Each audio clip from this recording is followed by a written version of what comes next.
Welcome to Incident Response Planning, Part 3. In this last episode, we're going to look at containment, eradication, and recovery, and post-incident activity. And we will be referencing NIST 861.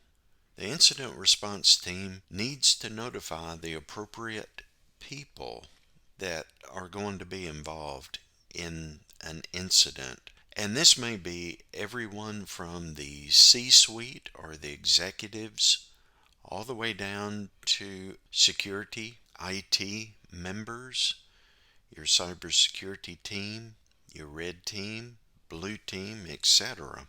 It's really going to be up to system owners when you have major decisions that you have to make as to how something can be recovered, if it can be recovered, if it needs to be erased and overwritten.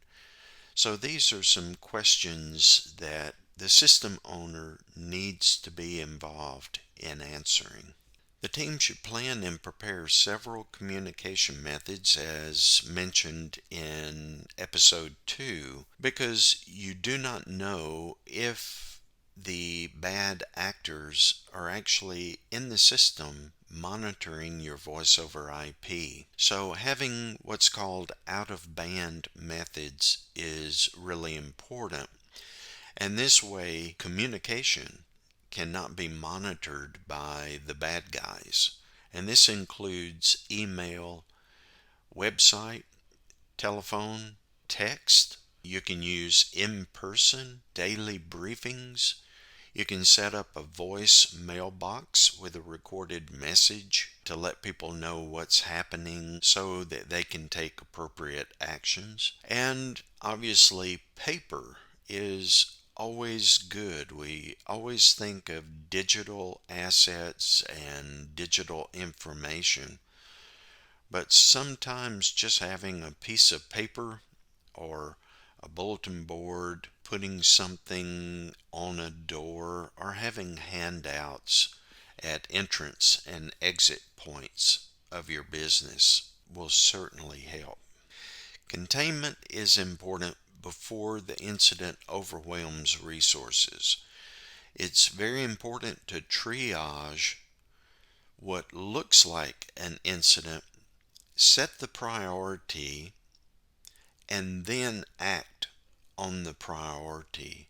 You may have multiple things that are happening at the same time, and not overwhelming your team or your business is going to be very beneficial, especially in the early minutes or hours of an incident. Containment provides time for developing a tailored approach to the resolution. Just taking action is not the best thing to do.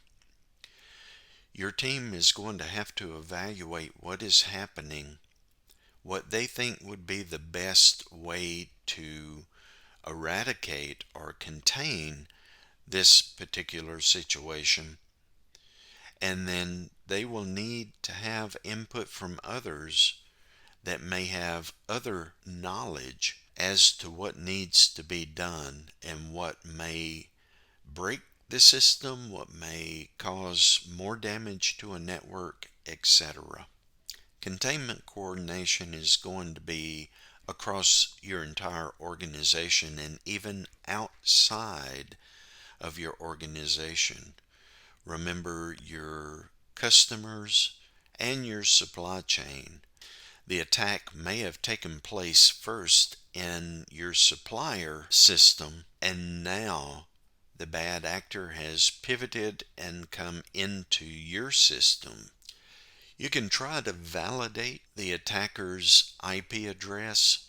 It's worth trying, although many times attackers are going to think about their OPSEC before launching the attack, which means they're probably going to use proxies and things like that to hide their IP address. But it's worth trying, And it's also worth looking on the internet for any similar attacks that may have taken place.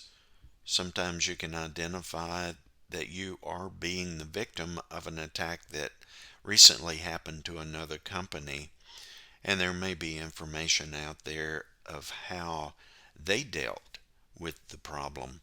Monitoring possible attack communication channels, again, is very important. If you have an advanced persistent threat, someone that is in your system, there may be some command and control. So looking at what is coming in and out of your system and what that communication is. Does it make sense? Those are important things to look at. As part of your short-term containment, do not reboot any of your devices.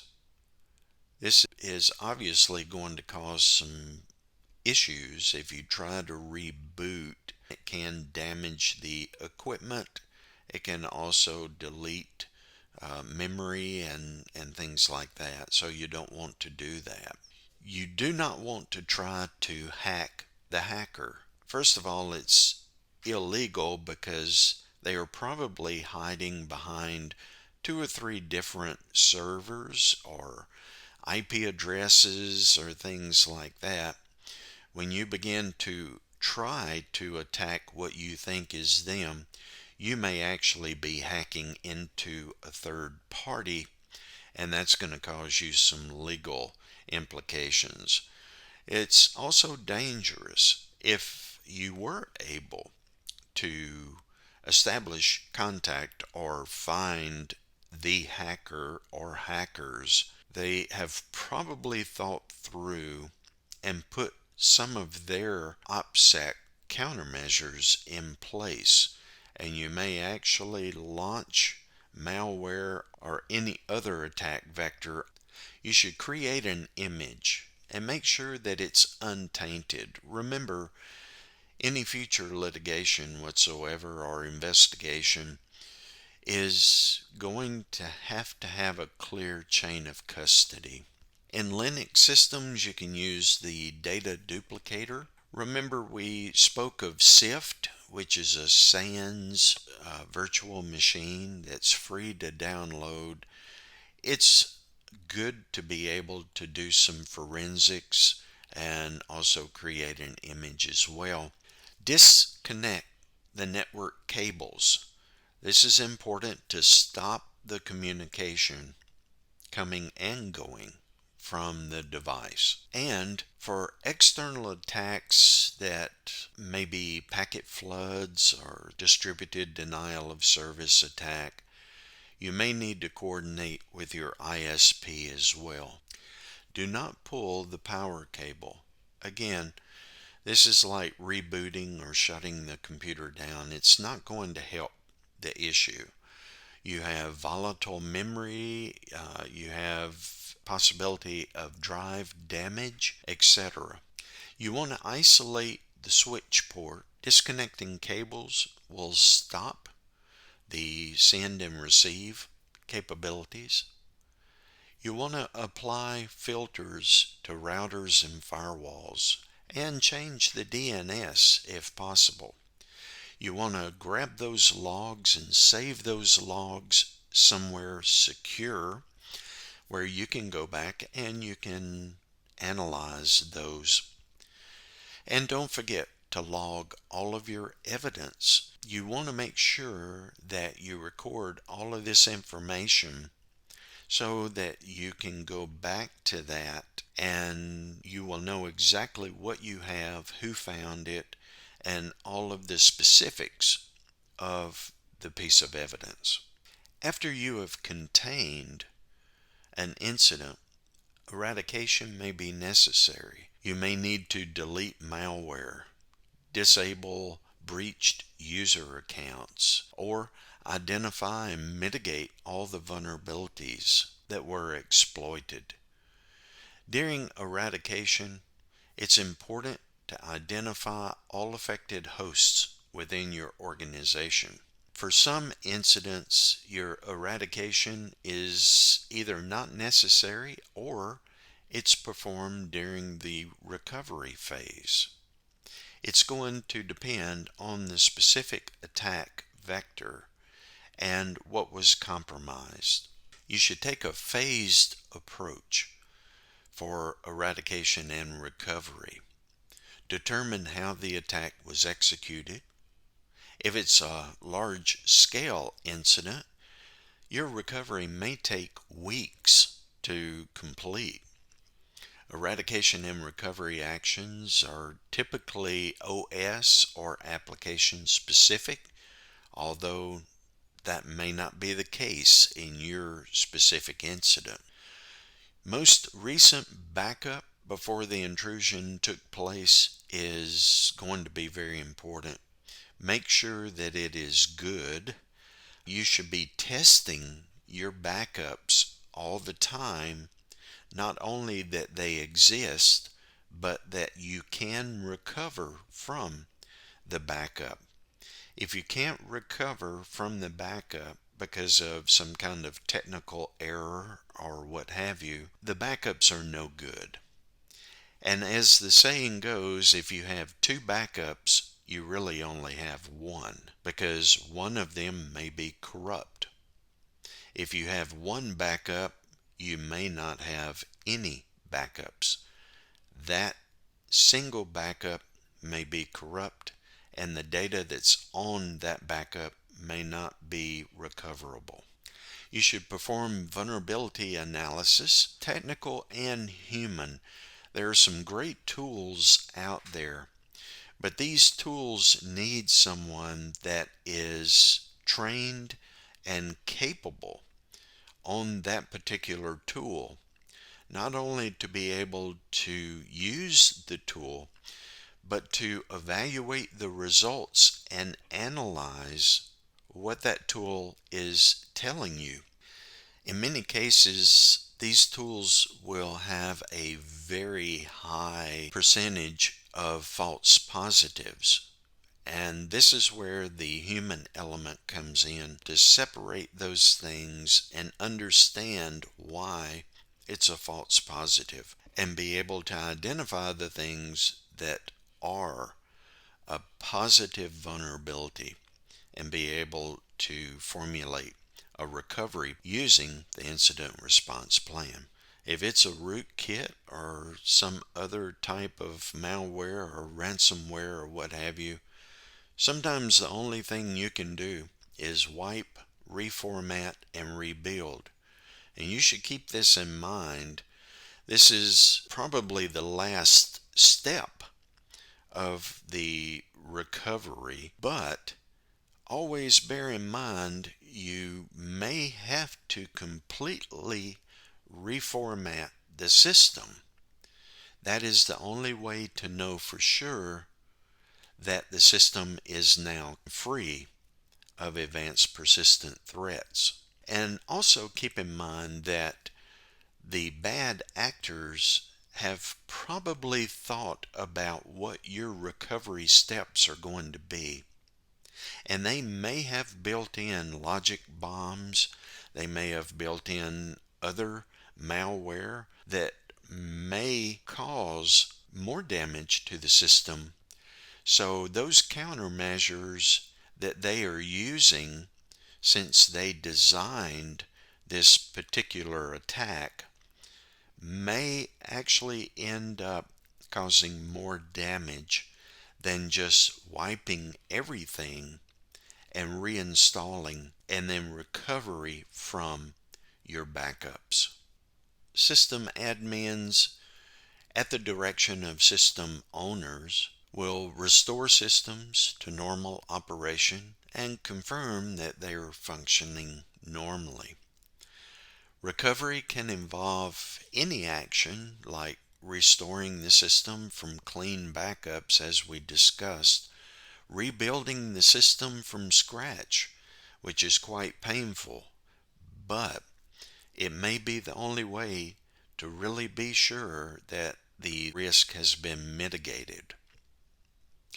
You may need to evaluate files, one file at a time, and having checksums or some other software that can do a quick analysis and comparison will certainly help you. Once you have recovered, you should retest and rebaseline. Now, this may happen maybe a week, maybe 2 weeks, maybe a month in the future if it takes that long to fully restore everything. But you need to make sure that your records are correct, sanitized if there may be sensitive data and information, and you want to recheck regularly for anything that looks like a recompromise. There may be a back door in the system or a point of ingress that you haven't found, so it's going to be important to look for signs that something is happening again with the system, because this could be a secondary attack. Now let's look at post-incident activity. Lessons learned is a very important part of your incident response plan.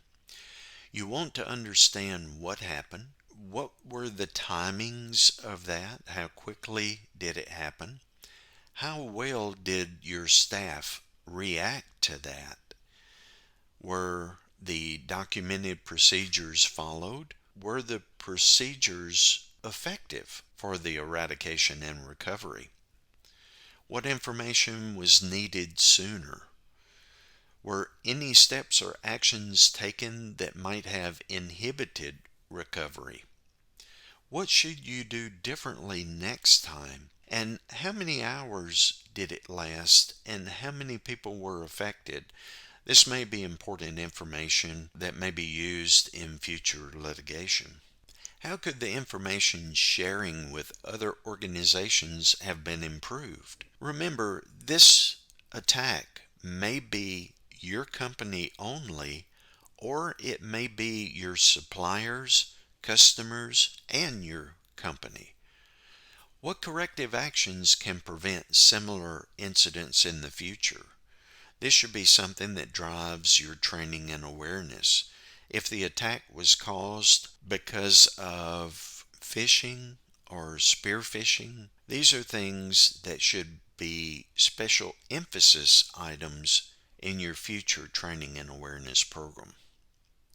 What precursors and indications should you watch for in the future? If you can identify those, you should be able to go to your knowledge base and record that as well.